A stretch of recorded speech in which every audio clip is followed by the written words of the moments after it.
नमस्कार, जय हिंद दोस्तों। स्वागत है आपका अपने YouTube channel current affairs by Divyanshu. एडुटेरिया की बुक को हम लोग कंप्लीट कर रहे हैं और चैप्टर नंबर 11 तक हम लोग ऑलरेडी कंप्लीट कर चुके हैं। अगर आपने वीडियो को अभी तक नहीं देखा है तो चैनल पे जाइए, अलग से प्लेलिस्ट बना दिया गया है, उसमें जाकर आसानी से आप वीडियो को देख सकते हैं। बहुत छोटा छोटा सा वीडियो है, 10 से 15 मिनट का एक वीडियो है। ठीक है, चलिए तो आज की वीडियो में हम लोग चैप्टर नंबर 12 को कंप्लीट करेंगे। वर्ष 2025 में हुए प्रमुख समझौता ज्ञापन जो हुआ है विभिन्न देशों के साथ, भारत ने किस क्षेत्र में किस देश के साथ समझौता किया उसमें हम लोग डिस्कस करेंगे। देखिए, भारत और लाइबेरिया के बीच समझौता हुआ है किस चीज़ के लिए? तो दवा गुणवत्ता मानकों पर सहयोग बढ़ाने के लिए। दवा की गुणवत्ता को कैसे बढ़ाया जा सकता है उस पर सहयोग करेगा एक दूसरे के साथ भारत और लाइबेरिया। ये समझौता दिसंबर 2025 में हुआ है। क्या ये आपको याद रखना है? देखिए, एग्जामिनेशन पॉइंट ऑफ व्यू से बहुत ज़्यादा इंपॉर्टेंट नहीं है, क्योंकि अभी तक ये डेट इस टाइप का नहीं पूछा गया। भले ये पूछा गया है कि दवा गुणवत्ता या दवा गुणवत्ता के मानकों पर सहयोग बढ़ाने के लिए उसमें सुधार हेतु भारत ने किस देश के साथ समझौता किया। आपके पास 4 ऑप्शन रहेगा, सही जवाब हो जाएगा लाइबेरिया।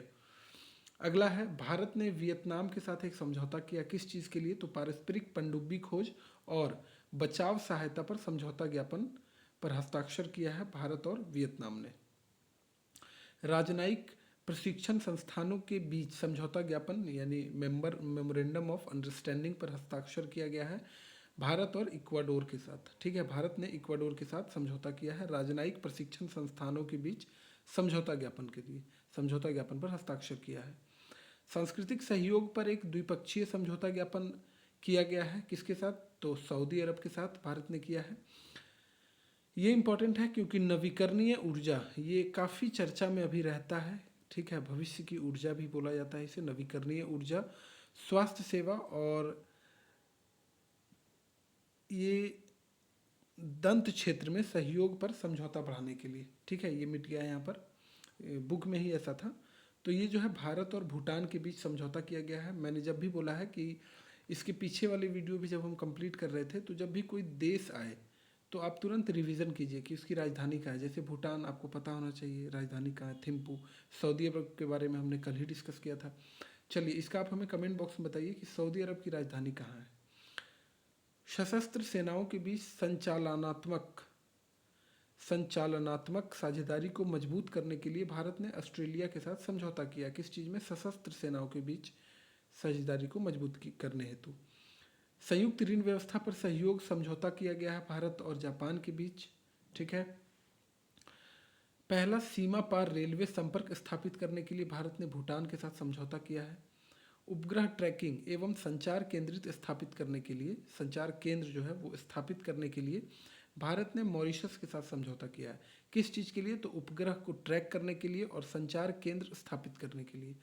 रक्षा सहयोग पर भी समझौता ज्ञापन हस्ताक्षर किए गए हैं भारत और मोरक्को के बीच। निवेश को बढ़ावा देने और निवेशकों को सुरक्षा प्रदान करने के लिए भी भारत ने समझौता किया है किसके साथ? तो इजराइल के साथ समझौता किया है। ठीक है, निवेश को बढ़ावा देने के लिए और निवेशकों को सुरक्षा प्रदान करने के लिए। समुद्री सुरक्षा और संरक्षा सहयोग बढ़ाने के लिए भी समझौता किया गया है भारत और संयुक्त अरब अमीरात के बीच। मत्स्य पालन और जलीय कृषि के क्षेत्र में सहयोग को मजबूत करने हेतु समझौता किया गया है भारत और मालदीव के बीच। मालदीव की राजधानी कहाँ है? माले है। तो बस ये मैं बीच बीच में आपको याद दिलाता रहूँगा कि ऐसे आप जब भी रिवीजन कीजिए तो इस तरह से जो है आप अलग अलग डायमेंशंस को कवर कर सकते हैं, रिवीजन कर सकते हैं। व्यापार, स्वास्थ्य और डिजिटल भुगतान क्षेत्रों में सहयोग बढ़ाने के लिए भारत ने नामीबिया के साथ समझौता किया किस चीज़ के लिए? तो व्यापार के लिए, स्वास्थ्य के लिए और डिजिटल भुगतान के क्षेत्रों में सहयोग बढ़ाने के लिए भारत ने नामीबिया के साथ समझौता किया है। पनडुब्बी सहयोग समझौते पर हस्ताक्षर किया गया है भारत और दक्षिण अफ्रीका के बीच। पनडुब्बी सहयोग समझौते पर हस्ताक्षर भारत ने किसके साथ किया है? तो दक्षिण अफ्रीका के साथ किया है। भारत के पहले स्वदेश निर्मित ध्रुवीय अनुसंधान पोत के निर्माण हेतु समझौता किया गया है भारत और नॉर्वे के बीच। 2070 तक, ये देखिए ये इंपॉर्टेंट पूछा गया है, ये क्वेश्चन जो है इंपॉर्टेंट है कि कार्बन उत्सर्जन को समाप्त करने का लक्ष्य कब तक रखा गया है? तो ध्यान रखिएगा 2070 रखा गया। कई एग्जाम में ये क्वेश्चन पूछा गया है। ठीक है, तो 2070 तक कार्बन उत्सर्जन समाप्त करने एवं ऊर्जा क्षेत्र में सहयोग बढ़ाने हेतु समझौता ज्ञापन पर हस्ताक्षर किया है भारत ने किसके साथ? तो डेनमार्क के साथ। ठीक है, इंपॉर्टेंट है, ध्यान रखिएगा। बौद्ध सहयोग पर समझौता ज्ञापन पर हस्ताक्षर किया है भारत ने वियतनाम के साथ। ठीक है, यहाँ पर बौद्ध दिख रहा है, आपको ऑप्शन में श्रीलंका दे सकता है, आप कंफ्यूज नहीं करेंगे। भारत और वियतनाम के बीच ये समझौता हुआ है। आयुर्वेद कृषि और संस्कृति 2025 से 29 पर समझौता किया गया है भारत और अंगोला के बीच। 26 राफेल मरीन लड़ाकू विमान खरीदने हेतु 63,000 करोड़ का समझौता किया गया है। आपको पता है कि जो राफेल है वो फ्रांस हमें सप्लाई कर रहा है, तो जाहिर सी बात है जहाँ भी आपको राफेल नाम दिखेगा आप फ्रांस के साथ जाएंगे, है ना। लिथियम अन्वेषण और खनन में सहयोग हेतु समझौता किया गया है भारत और अर्जेंटीना के बीच। सामाजिक आर्थिक विकास के उद्देश्य से त्वरित प्रभाव परियोजनाओं को लागू करने के लिए भारत ने निकारागुआ के साथ समझौता किया है। लॉजिस्टिक्स और इंफ्रास्ट्रक्चर सहयोग बढ़ाने के लिए भारत ने दक्षिण कोरिया के साथ समझौता किया है। ब्रह्मोस सुपरसोनिक क्रूज मिसाइलों के निर्यात के लिए $450 मिलियन का समझौता भारत और इंडोनेशिया के बीच हुआ है। ये भी काफ़ी न्यूज़ में रहा था, है ना, जब ऑपरेशन सिंदूर चला था, और उससे पहले भी, ऑपरेशन सिंदूर के बाद तो खैर रहा ही है, उससे पहले भी जो है ये काफ़ी न्यूज़ में रहा था कि इंडोनेशिया जो है वो ब्रह्मोस सुपरसोनिक क्रूज मिसाइल को जो है मंगाने वाला है, आयात करने वाला है। गैर बासमती सफ़ेद चावल के व्यापार हेतु समझौता ज्ञापन पर हस्ताक्षर किया है भारत ने इंडोनेशिया के साथ। तो ये चैप्टर नंबर 12 को हमने कंप्लीट किया। अब चैप्टर नंबर 13 की ओर बढ़ रहे हैं। चैप्टर नंबर 13 में जो है ये हाल के वर्षों में शुरू किए गए कुछ नए दिवस, है ना, कुछ नए दिवस जो मनाए जाते हैं उसमें, जैसे आपको पता ही है 8 मार्च को महिला दिवस मनाया जाता है ना। तो इसी तरह से कुछ नए दिवस शुरू किए गए हैं, ये मैंने एग्जाम्पल के तौर पर बताया। तो नए दिवस किसके उपलक्ष्य में शुरू किए गए हैं उस पर जो है कौन कौन से नए बिंदुएं हैं उस पर हम लोग चर्चा करेंगे। तो आयुर्वेद दिवस अगर पूछा जाएगा आपसे कि कब मनाया जाता है, तो जवाब होगा 23 सितंबर। भारत सरकार ने हर साल 23 सितंबर को आयुर्वेद दिवस मनाने की घोषणा जो है वो 14 मई 2025 को की। देखिए शिक्षक दिवस जो है, शिक्षक दिवस इम्पोर्टेंट है, आपको पता है 5 सितंबर को शिक्षक दिवस मनाया जाता है। वहीं अगर आपसे अंतर्राष्ट्रीय पूछ दिया जाए, इंटरनेशनल लग जाएगा, तो जवाब हो जाएगा 5 अक्टूबर। यहाँ पर क्या दिख रहा है, महिला शिक्षक दिवस जो कि 3 जनवरी को मनाया जाएगा। तेलंगाना सरकार ने सावित्रीबाई फूले की जयंती को प्रत्येक वर्ष महिला शिक्षक दिवस के रूप में मनाने की घोषणा की है। कब, तो 3 जनवरी को। विश्व ध्यान दिवस 21 दिसंबर को मनाया जाएगा। संयुक्त राष्ट्र महासभा ने भारत द्वारा सह प्रायोजित एक प्रस्ताव विश्व ध्यान दिवस को सर्वसम्मति से लागू किया है, जो कि 21 दिसंबर को मनाया जाएगा। नमो भारत दिवस 21 अक्टूबर को मनाया जाता है। नमो भारत ट्रेन परिचालन के 1 वर्ष पूर्व होने के अवसर पर, 1 वर्ष जो पूरे हुए हैं उसके अवसर पर इस दिन को मनाया जाएगा नमो भारत दिवस। कब, तो 21 अक्टूबर को। हैदराबाद मुक्ति दिवस जो है वो 17 सितंबर को मनाया जाएगा। गृह मंत्रालय की घोषणा के अनुसार हैदराबाद मुक्ति दिवस 17 सितंबर 1948 के उस दिन की स्मृति में मनाया जाएगा जब ऑपरेशन पोलो के तहत हैदराबाद को निजाम के शासन से मुक्त कराया गया था। ठीक है, ऑपरेशन पोलो जो है ये भी एग्जाम में पूछा जाता है ना, याद रखिएगा। तो हैदराबाद मुक्त दिवस क्यों मनाया जाता है, किस उपलक्ष्य में मनाया जाता है, ये हमने देखा। और ये हर बार 17 सितंबर को मनाया जाएगा। 17 सितंबर को आपको पता ही है विश्वकर्मा पूजा भी मनाया जाता है। संविधान हत्या दिवस 25 जून को मनाया जाएगा। क्यों, तो केंद्र सरकार द्वारा प्रतिवर्ष 25 जून को संविधान हत्या दिवस मनाया जाएगा। क्यों मनाया जाएगा कि गौरतलब है कि 25 जून 1975 से 21 मार्च 1977 तक भारत में इंदिरा गांधी की सरकार द्वारा राष्ट्रीय आपातकाल लागू किया गया था, नेशनल इमरजेंसी लागू किया गया था, जिसमें कथित तौर पर संविधान प्रावधानों का दमन किया गया था। इसलिए जो है 25 जून को प्रत्येक वर्ष संविधान हत्या दिवस मनाया जाएगा। क्यों, हमने देखा अभी ये जो है इमरजेंसी से, नेशनल इमरजेंसी जो लगा था 1975 से 1977 के दौरान, उसी के कारण जो है 25 जून को संविधान हत्या दिवस मनाया जाएगा।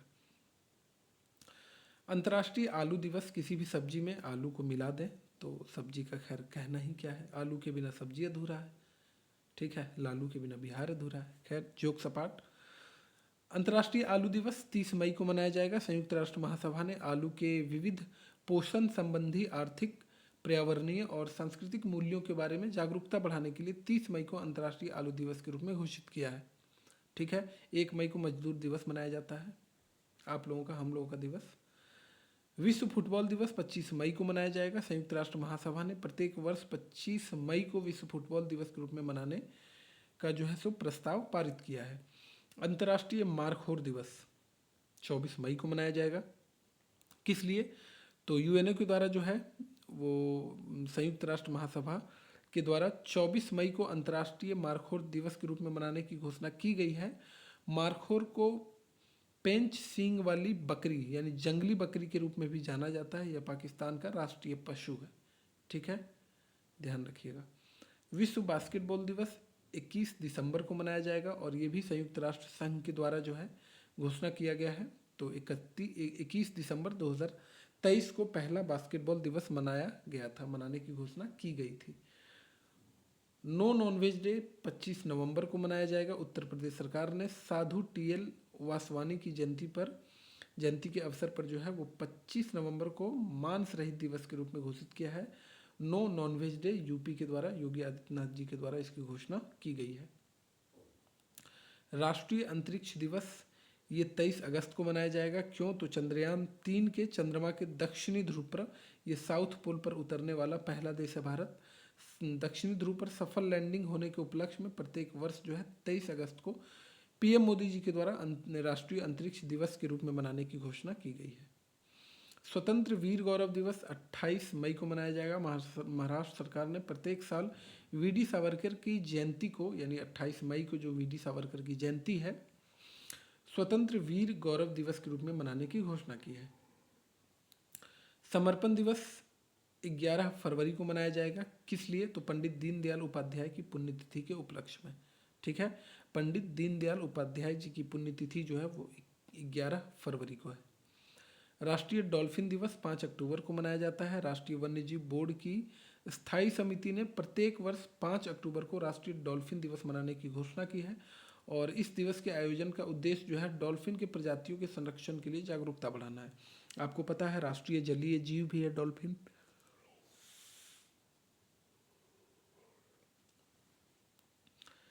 अगला है मैत्री दिवस जो कि 6 दिसंबर को मनाया जाता है। भारत और बांग्लादेश ने 6 दिसंबर को फ्रेंडशिप डे के रूप में मनाने का फैसला किया है। इसी दिन वर्ष 1971 में भारत ने बांग्लादेश को मान्यता दी थी। आपको पता है 1971 में ही बांग्लादेश का जन्म हुआ था। पूर्वी पाकिस्तान को हमने पाकिस्तान से अलग कर दिया था, दक्षिणी पाकिस्तान से, पश्चिमी पाकिस्तान से, माफ़ कीजिएगा। और यही पूर्वी पाकिस्तान आज के देश में बांग्लादेश है ना। राष्ट्रीय स्टार्टअप दिवस 16 जनवरी को मनाया जाएगा। भारत में पिछले कुछ वर्षों में स्टार्टअप की संख्या लगातार बढ़ती हुई दिख रही है ना। आप न्यूज़ में भी पढ़ते होंगे। केंद्र सरकार ने इसी उपलक्ष्य में 16 जनवरी को राष्ट्रीय स्टार्टअप दिवस मनाने की घोषणा की है। पराक्रम दिवस 23 जनवरी को मनाया जाता है। आपको पता ही होगा सुभाष चंद्र बोस के 125वें जन्म दिवस को केंद्र सरकार ने पराक्रम दिवस के रूप में मनाने का फैसला किया है और प्रत्येक साल 23 जनवरी को पराक्रम दिवस के रूप में मनाया जाएगा। 26 दिसंबर को वीर बाल दिवस मनाया जाता है। पीएम मोदी जी के द्वारा इसकी घोषणा की गई है और गुरु गोविंद सिंह जी के जो 4 पुत्र थे उनको श्रद्धांजलि देने हेतु प्रत्येक वर्ष जो है 28 दिसंबर को वीर बाल दिवस मनाया जाएगा। ये जो गुरु गोविंद सिंह जी थे, इनके 4 पुत्रों को बड़ी बेरहमी से मतलब इनका कत्ल किया गया था।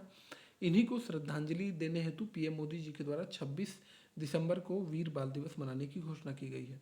जनजातीय गौरव दिवस 15 नवंबर को मनाया जाता है। भगवान बिरसा मुंडा के जन्मदिवस को अब प्रत्येक वर्ष जनजातीय गौरव दिवस के रूप में मनाने का फैसला केंद्र सरकार ने लिया है। आपको पता है झारखंड से बिहार को जो अलग किया गया था वो 15 नवंबर वर्ष 2000 को अलग किया गया था, है ना।